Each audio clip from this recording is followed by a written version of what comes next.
إن الحمد لله نحمده ونستعينه ونؤمن به ونستغفره ونؤمن به ونتوكل عليه ونعوذ بالله من شرور أنفسنا ومن سيئات أعمالنا من يهده الله فلا مضل له ومن يضلل فلن تجد له وليا مرشدا وأشهد أن لا إله إلا الله وحده لا شريك له ولا ضد ولا ند ولا مثيل له ولا مثال له وأشهد أن سيدنا ومولانا محمد صلى الله عليه وسلم عبده ورسوله أرسله الله بالحق بشيرا ونذيرا وداعيا إلى الله بإذنه وسراجا منيرا فقد بلغ الرسالة وأدى الأمانة ونصح الأمة وكشف الغمة فترك أمته على المحجة البيضاء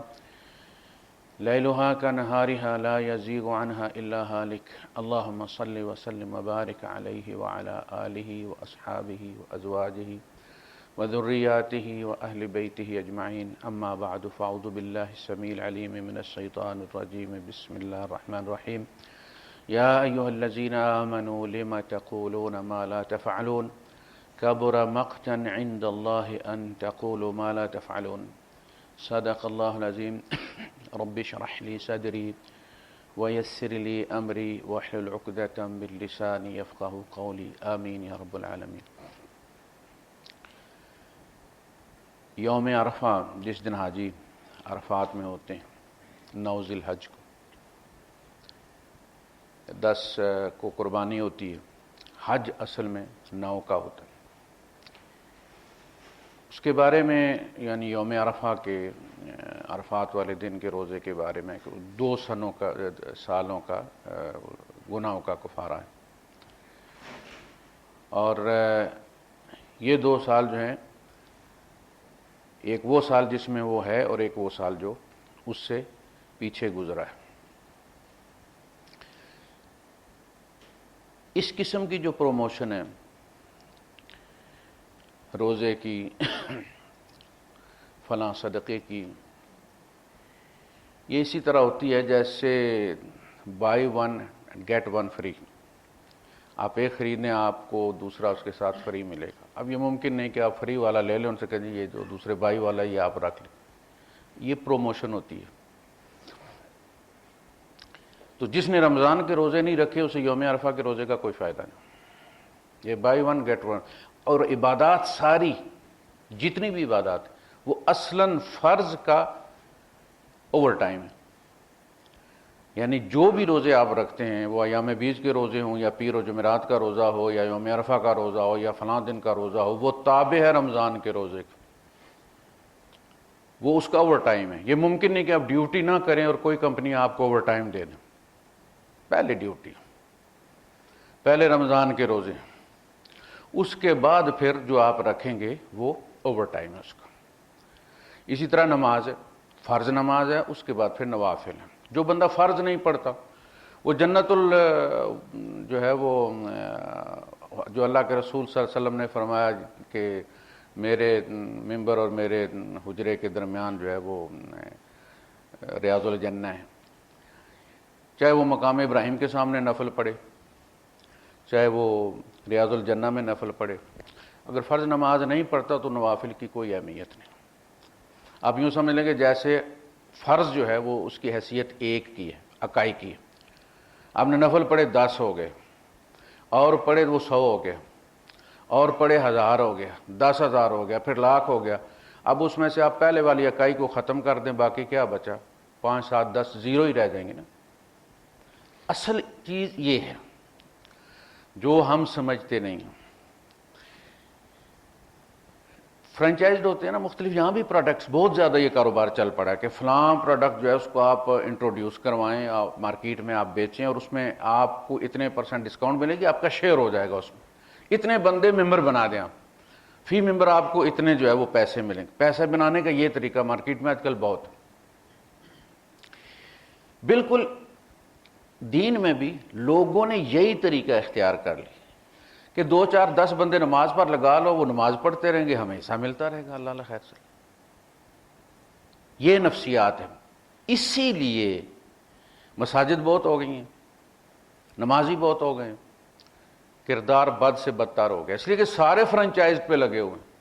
جب مجھے آلریڈی اتنے لوگوں کی نمازوں کا جو ہے وہ ثواب مل رہا ہے، تو پھر مجھے یہ چھوٹی موٹی مسکرا کے ملنا کسی سے، کسی کی مدد کرنا، کسی کا ہاتھ پکڑنا، کسی کو راہ دکھانا، یہ چھوٹے چھوٹے کام کون کرے؟ اب اتنی بڑی نیکیاں مجھے مل رہی ہیں، یہ نفسیات بہت بری ہے۔ اسی کی وجہ سے ہم اپنے کردار پر توجہ نہیں دیتے، اسے درست نہیں کرتے، ہم خود اللہ کے محبوب نہیں بنتے، ہمارا سارا زور ثواب پر ہے کہ اللہ بے شک ناراض رہے، لیکن یہ کہ فلاں حدیث کے مطابق ہمیں اتنا ثواب ہو جائے یار،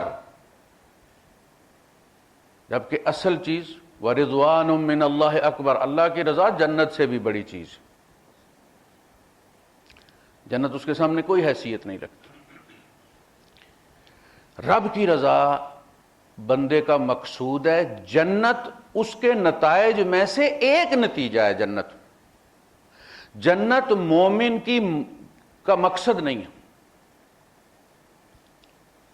رب کی رضا مقصد۔ نماز میں بھی رب کی رضا، روزے میں بھی رب کی رضا، صدقے میں بھی رب کی رضا، حج میں بھی رب کی رضا، عمرے میں بھی رب کی رضا، مسکرا کر ملنے میں بھی رب کی رضا، رستے سے پتھر ہٹانے میں بھی رب کی رضا۔ لیکن ان سب چیزوں میں ہم ثواب ڈھونڈتے ہیں، رب کی پرواہ نہیں ہوتی۔ اگر رب کی رضا مقصود ہو، رب کو راضی کرنا مقصود ہو، تو پھر ہمیں یہ بھی خیال رہے کہ میری کسی حرکت سے رب ناراض نہ ہو جائے۔ آپ فورمین کو راضی کرنے کے لیے لا کے دے اسے 20-25 ہزار روپے کا تحفہ، پھر اس کے بعد آپ خیال رکھتے ہیں کہ یار ایسا نہ ہو یہ تحفہ ضائع ہو جائے، کوئی ایسی بات کر دوں کہ وہ فورمین پھر ناراض ہو جائے، 100 گنڈا بھی اور 100 جوتا بھی۔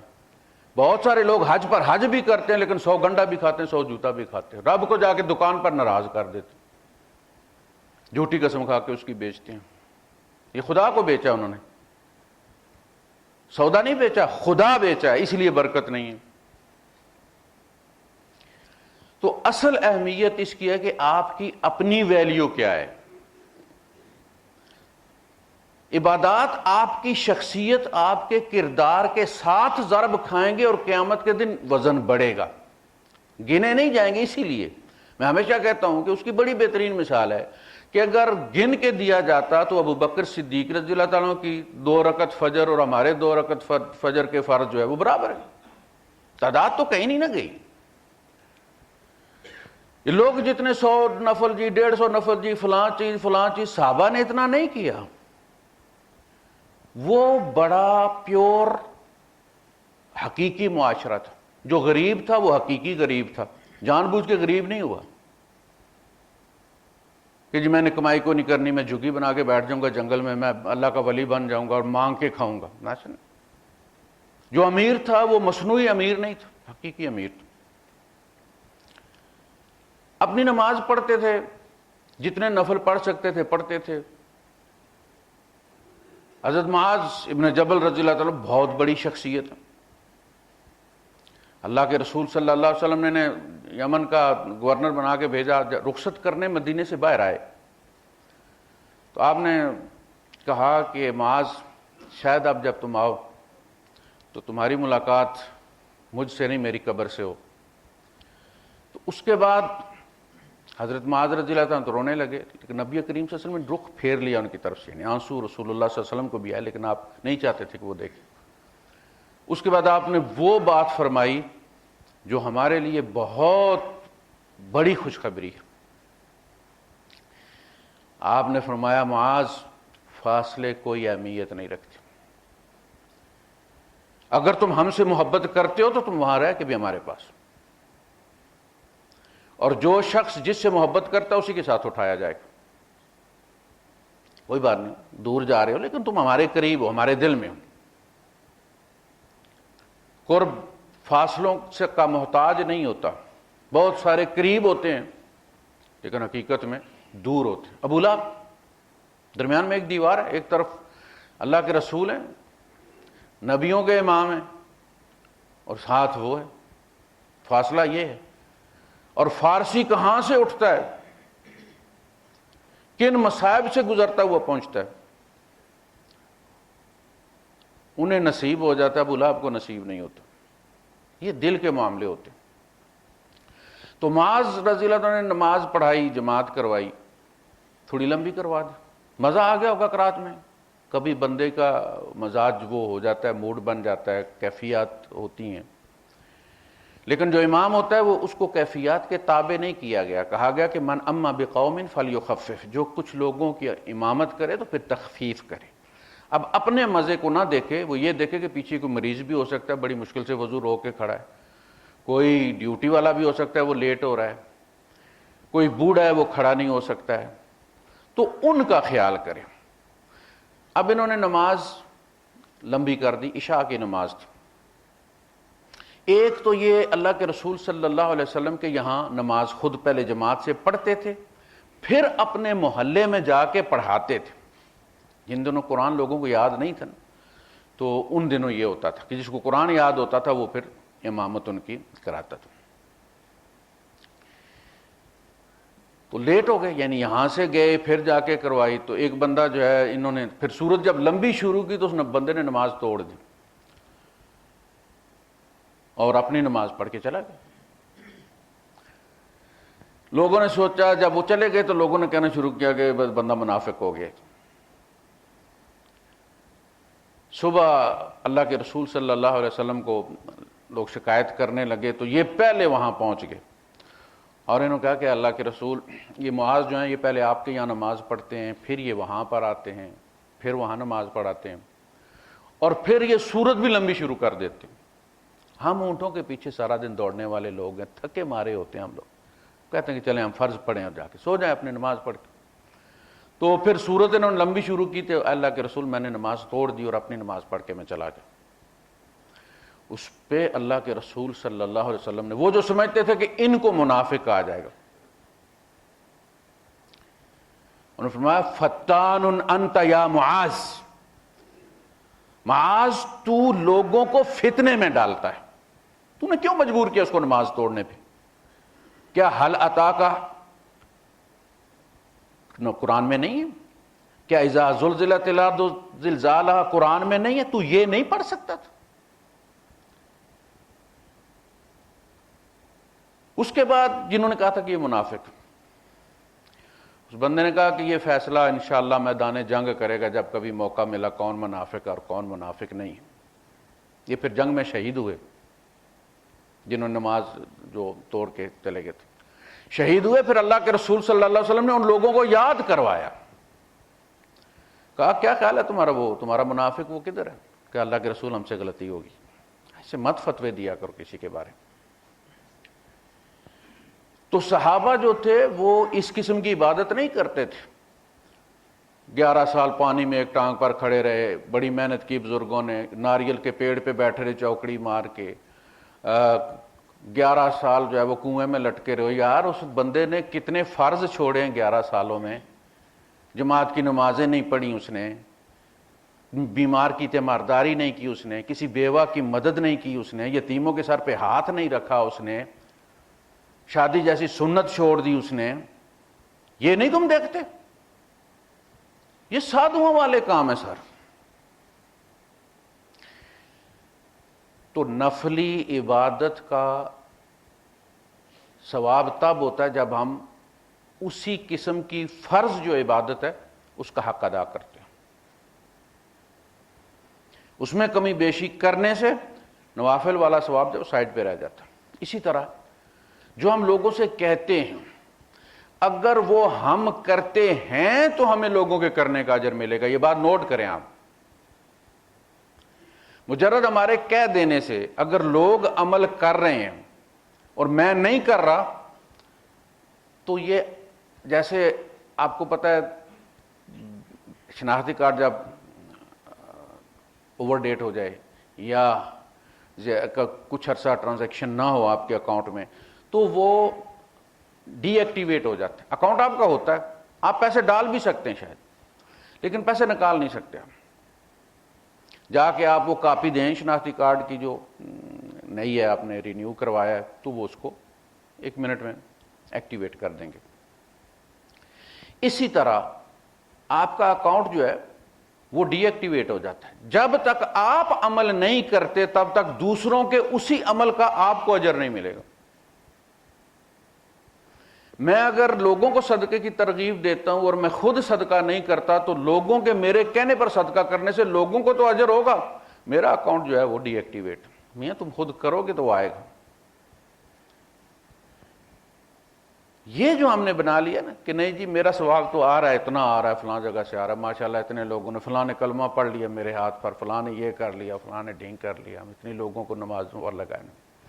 اپنے کردار کی طرف توجہ دیں.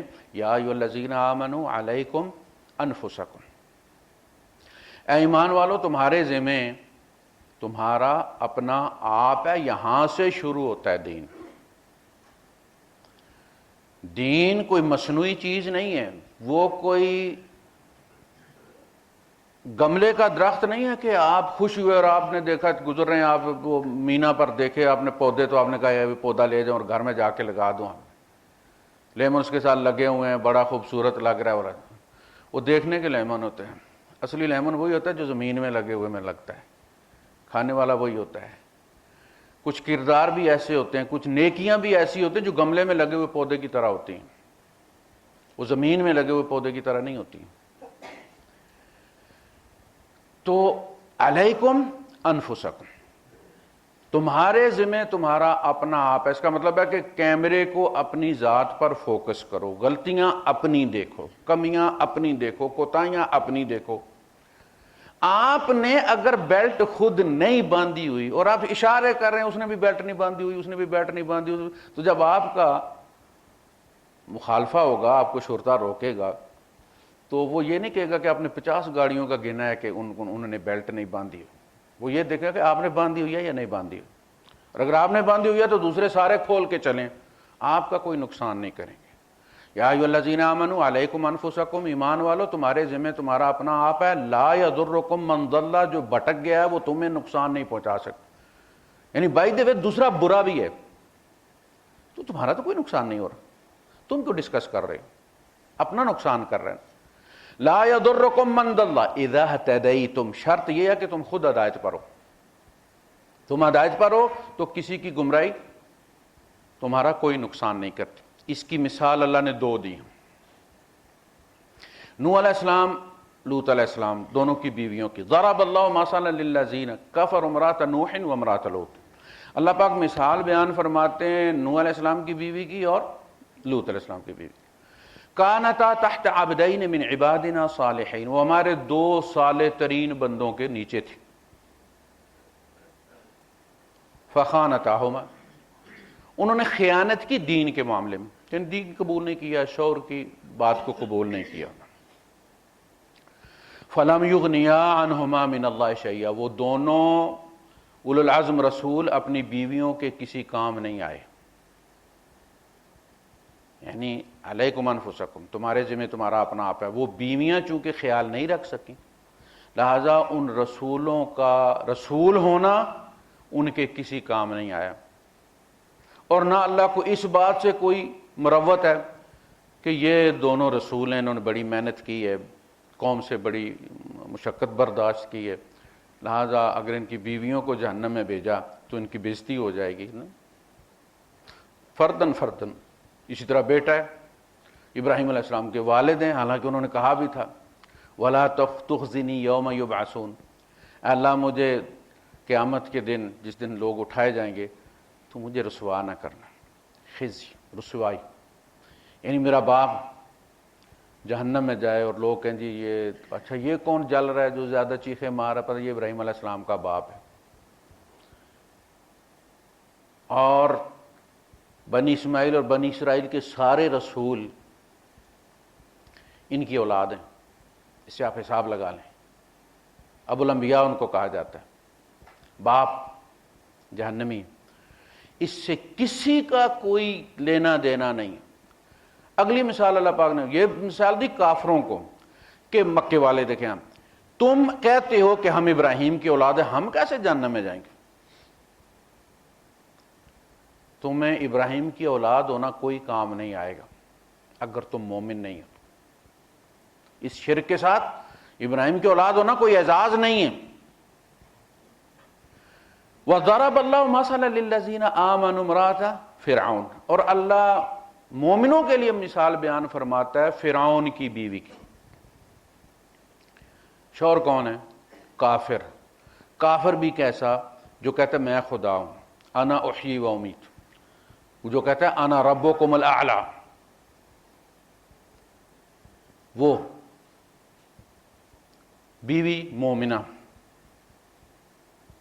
اللہ پاک نے فرمایا کہ اس نے چونکہ اس کے کفر کو دل سے قبول نہیں کیا، اپنے شوہر کے کفر کو دل سے قبول نہیں کیا، اذ قالت رب ابن لی عندک بیتا فی الجنت ونجنی من فرعون وعملہ ونجنی من القوم الظالمین، اے اللہ تو مجھے اس محل کی بجائے مجھے جنت میں اپنا کوئی گھر بنا دے، وہاں پہ کوئی محل بنا دے تو مجھے، اور مجھے نجات دے اس فرعون اور اس کے کرتوتوں سے اور ظالم قوم کے کرتوتوں سے، مجھے نجات دے۔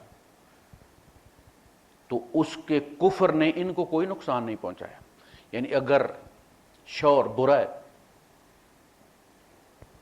تو بیوی نیک ہے، تو شوہر کی برائی سے بیوی پر کوئی اثر نہیں پڑے گا قیامت کے دن۔ تمہارا شوہر شرابی تھا، تمہارا شوہر نماز نہیں پڑھتا تھا، تمہارا شوہر روزہ نہیں رکھتا تھا، بطور بیوی اس کا کام ہے کہ شوہر کی وہ خدمت کرے۔ یہ کنٹریکٹ ہے، یہ سوشل کنٹریکٹ ہے۔ ایون کہ اگر وہ روزے کی حالت میں بھی اسے کہتا ہے، یعنی اس نے روزہ رکھا ہوا اور شوہر نے روزہ نہیں رکھا اور اسے کہتا ہے روٹی پکا کے دو، وہ روٹی پکا کے دے، یہ اس کی ڈیوٹی۔ وہ تعاون اپنی مرضی سے نہیں کر رہی، وہ بندھی ہوئی ہے۔ شوہر کی اس برائی کا اسے کوئی اس پر اثر نہیں پڑے گا۔ وہ نماز نہیں پڑھتا، اس سے پوچھا جائے گا، بیوی سے نہیں پوچھا جائے گا۔ اس کی بنیاد پر گھر میں فساد مچا دینا یہ درست طریقہ نہیں۔ گزارا کرے، گھر چلائے، بچے پالے، اور دل میں شوہر کی برائی کو برا سمجھے اور معاملہ اللہ کے سپرد کر دے۔ چھوٹی چیز، چھوٹی باتوں پہ گھر میں چک چک کرنا یہ درست نہیں۔ اسی طرح اگر بیوی نماز نہیں پڑھتی تو کہیں بھی نہیں لکھا ہوا کہ شوہر اس کو مارے یا طلاق دے دے یا اسے نکال دے گھر سے۔ وہ اس سے متعلق جو معاملات ہیں وہ درست رکھ رہی ہے، اس کی ضرورت پورا کر رہی ہے، اسے کھانے کو مل رہا ہے، گھر اس نے سنبھالا ہوا ہے، خدا جانے اور وہ عورت جانے۔ یہ جو بات ہے نا کہ جی ایک عورت 4 مردوں کو جہنم میں لے کر جائے گی، اس کی کوئی حقیقت نہیں۔ وَلَا تَزِرُ وَازِرَةٌ وِزْرَ أُخْرَىٰ، کوئی بوجھ اٹھانے والا دوسرے کا بوجھ نہیں اٹھائے گا، اپنے بوجھ اٹھائے گا۔ وَلَقَدْ جِئْتُمُونَا فُرَادَىٰ، تم ہمارے سامنے انڈیویجول کے طور پر آئے ہو۔ وہ والد کو لے کے جائے گی، وہ بھائی کو لے کر جائے گی، وہ شوہر کو لے کر جائے گی، وہ بیٹے کو لے کر جائے گی۔ بتائیے، کہے گی مجھے باپ نے نہیں کہا تھا، مجھے بھائی نے نہیں کہا تھا، مجھے بیٹے نے نہیں کہا تھا، مجھے شوہر نے نہیں کہا تھا، تمہیں اللہ اور اس کے رسول نے کہا تھا، ان کی تو تم نے مان لی ہے، اب بس والد صاحب رہ گئے تھے، ان کی نہیں مانی تم نے۔ جن کی وہ مان کے کر رہے تھے عبادت، تو نے ان کی مان کے عبادت کیوں نہیں کی؟ کسی کو نہیں پوچھا جائے گا۔ یہ اہم گل بنائی ہے اور فساد گھر میں ڈالا ہوا ہے۔ ہر بیوی ہے یا شوہر، اللہ نے مثال دے دی نا کہ اپنی بیویوں کے کفر کے کی جواب دہی نوح اور لوط علیہ السلام نہیں کریں گے، کافر ہیں، طلاق بھی نہیں دی۔ بات کی سمجھ لگی کہ نہیں لگی؟ ہمارے یہاں تو ذرا سی حرکت ہوتی ہے، مولوی صاحب کہتے ہیں نا بیوی جدا، وہ فاسق ہو گیا، وہ فاجر ہو گیا، وہ مرتد ہو گیا، وہ کافر ہو گیا، اور بیوی اس کے سے جدا۔ پہلا کام بیوی جدا۔ سوشل کنٹریکٹ وہ صرف طلاق سے جدا ہوتی ہے، ان حرکتوں سے جدا نہیں ہوتی۔ ابو العاص جو حضرت زینب بنت محمد صلی اللہ علیہ وسلم رضی اللہ تعالیٰ عنہ، ان کے شوہر ابو العاص جو تھے کافر رہے، یہ آ گئی تھی والد کے پاس۔ جب پلٹ کر آئے ہیں، انہوں نے اسلام قبول کیا ابو العاص نے، تو رسول اللہ صلی اللہ علیہ وسلم نے تجدید نکاح نہیں کروایا، وہ پرانا نکاح ویلڈ تھا۔ اسی طرح اگر میاں بیوی عیسائی ہیں یا ہندو ہیں، شوہر مسلمان ہو گیا، بیوی ابھی کافر ہے، یا بیوی مسلمان ہو گئی، شوہر ابھی کافر ہے، تو وہ سوشل کنٹریکٹ اپنی جگہ پہ ہے، وہ دونوں رہیں، بچے پالیں، اور کوشش کریں، شوہر کوشش کرے کہ بیوی مسلمان ہو جائے، اور بیوی پہلے مسلمان ہو گئے تو کوشش کرے کہ شوہر مسلمان ہو جائے۔ دیکھیں یہ موقع ہے ان کے لیے، وہ جو اس کو مسلمان کر سکتا تھا اس کو تو تم نے گھر سے نکال دیا، اب اس کو کون مسلمان کرے گا؟ یعنی موقع نہ ایک جگہ اکٹھے ہیں، مفادات بھی ہیں، تو آہستہ آہستہ آہستہ سال بعد 2 سال بعد وہ بھی مسلمان ہو جائے گا یا ہو جائے گی، تو وہ دونوں رہ سکتے ہیں اس طرح سے، اور وہ کوشش کرتا ہے، اور اکثر و بیشتر ایسا ہوا ہے کہ سال 2 سال میں پھر شوہر بھی مسلمان ہو گیا یا بیوی بھی مسلمان ہو گئی۔ اب ان کے بچے خوار کر دینا کہ جی وہ گھر سے بیوی کو نکال دے تو بچے کون پالے گا؟ جو نئی آئے گی وہ بچے پالے گی، دوسری عورت کبھی بچے نہیں پالتی۔ بچے پالنے کا وہ جو دائیا ہے وہ اسی کے اندر ہوتا ہے جو پیدا کرتی ہے، ان بچوں سے دلچسپی اسی کو ہوتی ہے، تو اس سے کوئی فرق نہیں پڑتا، وہ اپنی ذمہ دار ہے، وہ اپنا ذمہ دار ہے۔ اور جب دونوں مسلمان ہو جائیں تو بھی تجدید نکاح کی کوئی ضرورت نہیں ہے، کسی نکاح کے خطبے کی کوئی ضرورت نہیں ہے، سوشل کنٹریکٹ تھا۔ 2 میاں بیوی ہیں، اعتراف کر لیتے ہیں جج کے سامنے اس رشتے کا، ان ذمہ داریوں کا، تو بات ختم ہو گئی۔ اس کا نام نکاح ہے، حق مہر مقرر ہوتا ہے، نکاح ہو گیا، یعنی یہ اس کو عقد کہتے ہیں۔ عقد لفظ سنا نا آپ نے، آپ کو پتا نا نکاح کے عقد کس کو کہتے ہیں؟ کنٹریکٹ کو۔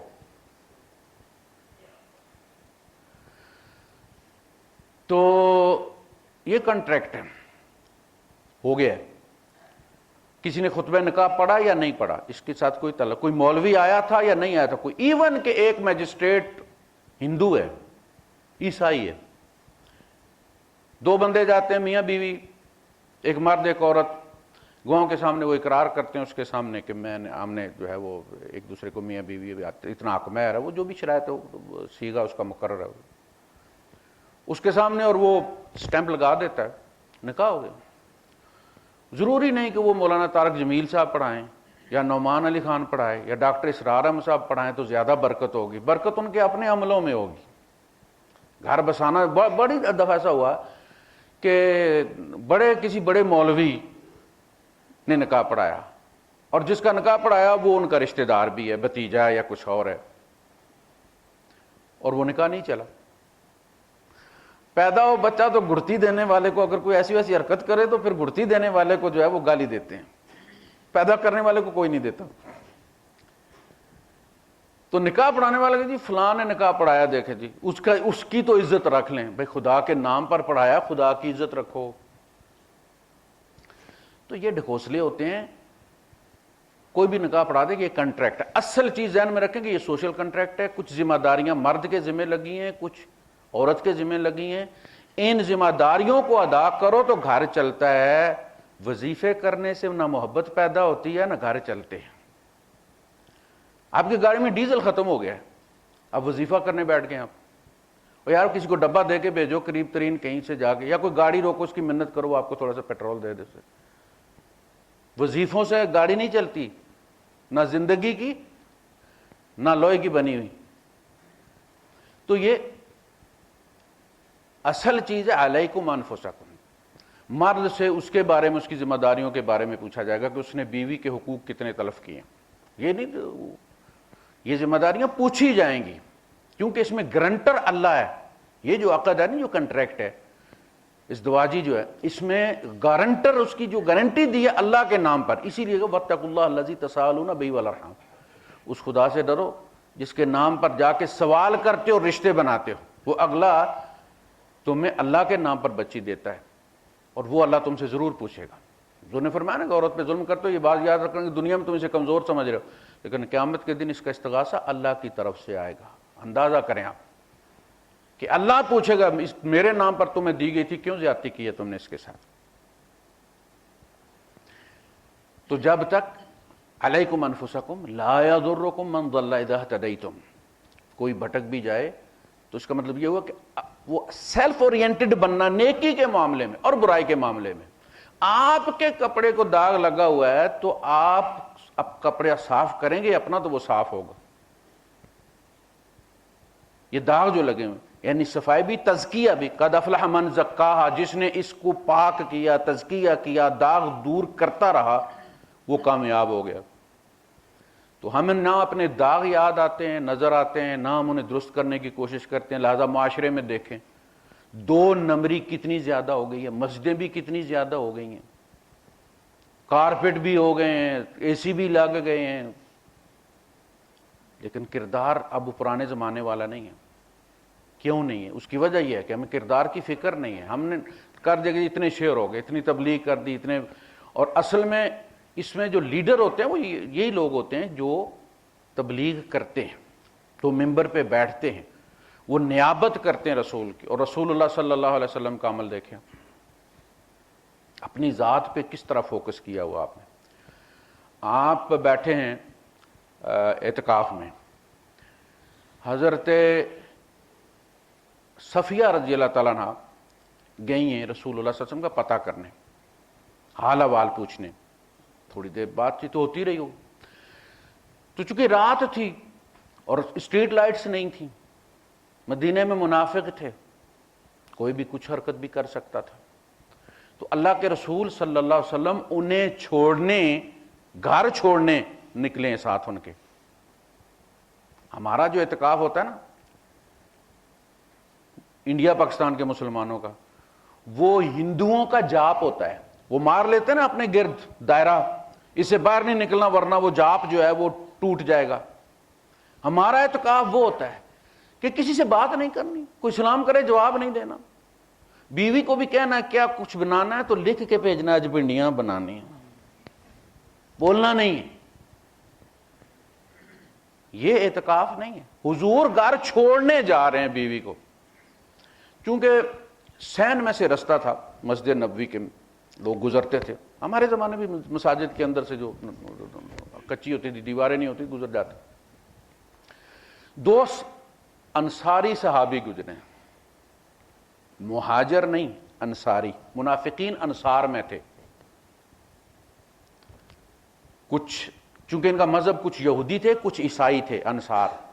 جب یہ مسلمان ہوئے تو ان میں سے کچھ دل سے ابھی عیسائی تھے, دل سے ابھی یہودی تھے, بظاہر مسلمان ہو گئے تھے. کیونکہ بیٹا مسلمان ہو گیا, بیٹا فیڈ کرتا تھا تو اس کی خاطر ہو گئے, لیکن اندر سے وہ ایسے تھے.